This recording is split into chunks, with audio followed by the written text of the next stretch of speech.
Hoje falaremos dos 3 sentidos de Constituição mais cobrados em provas.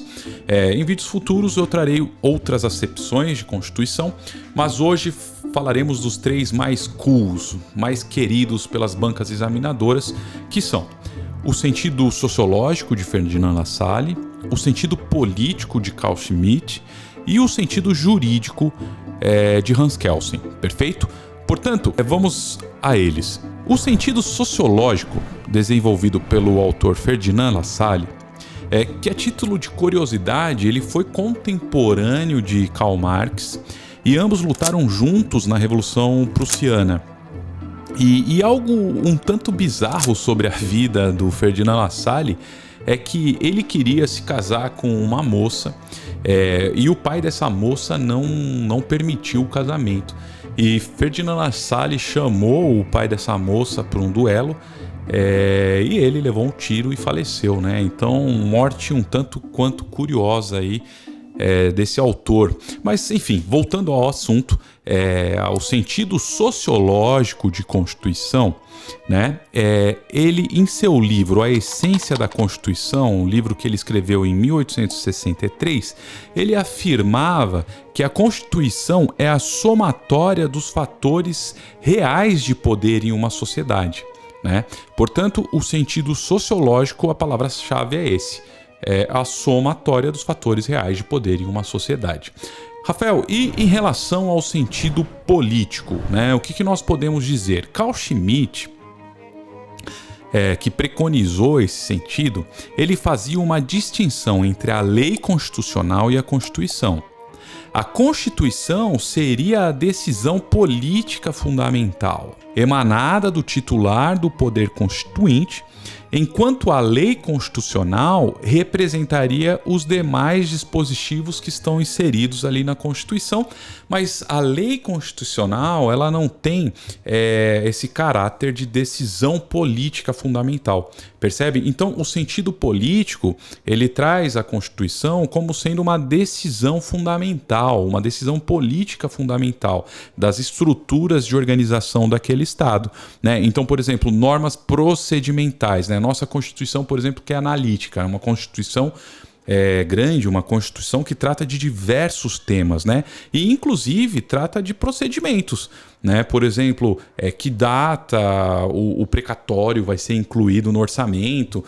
Então você vê que questões procedimentais para o Carl Schmitt não é Constituição. Tá? A Constituição são a decisão política fundamental de organização e estrutura daquele Estado.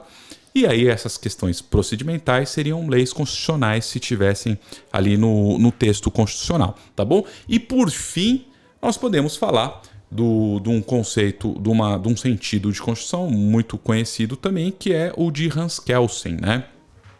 O sentido jurídico de Hans Kelsen, ele diz que a Constituição encontra-se no mundo do dever ser e não no mundo do ser, né?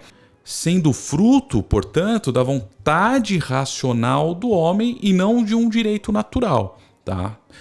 Bom, um parênteses, né? Eu estou apenas trazendo as palavras dele, né? Não significa dizer que essas são as minhas palavras, até porque tem um autor chamado José Pedro Galvão que eu gosto bastante, José Pedro Galvão de Souza, que eu gosto bastante, tem alguns livros aqui e sou mais afeiçoado às ideias dele, tá? Mas enfim, voltando, então, para o Hans Kelsen, a ideia é essa.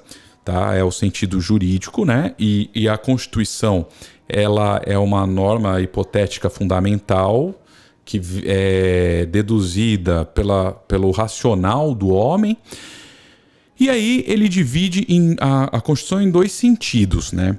O sentido lógico jurídico, que foi esse que eu falei, que é essa lógica hipotética fundamental, e o sentido jurídico positivo, que é a Constituição positiva, né? Que é o conjunto de normas que regulam a criação de outras normas e das quais as normas infraconstitucionais encontram o seu fundamento de validade. Portanto, veja que a Constituição estaria no topo da pirâmide e as demais normas estariam ali abaixo da Constituição, né? Porque todas vão buscar validade na Constituição, tá? Então, grosso modo, essas são as ideias. Num próximo vídeo eu vou falar melhor sobre essa pirâmide de Kelsen, né, e como funciona aqui no Brasil, né, porque você tem emenda constitucional, você tem as leis infraconstitucionais, você tem tratados sobre direitos humanos, e aí eu trago isso desenhado de forma bem explícita nos próximos vídeos. Se você está gostando, deixe um comentário, curta, compartilhe e principalmente salve esse conteúdo para futuras revisões, né? E mande sua mensagem aí, tá bom? Um grande abraço.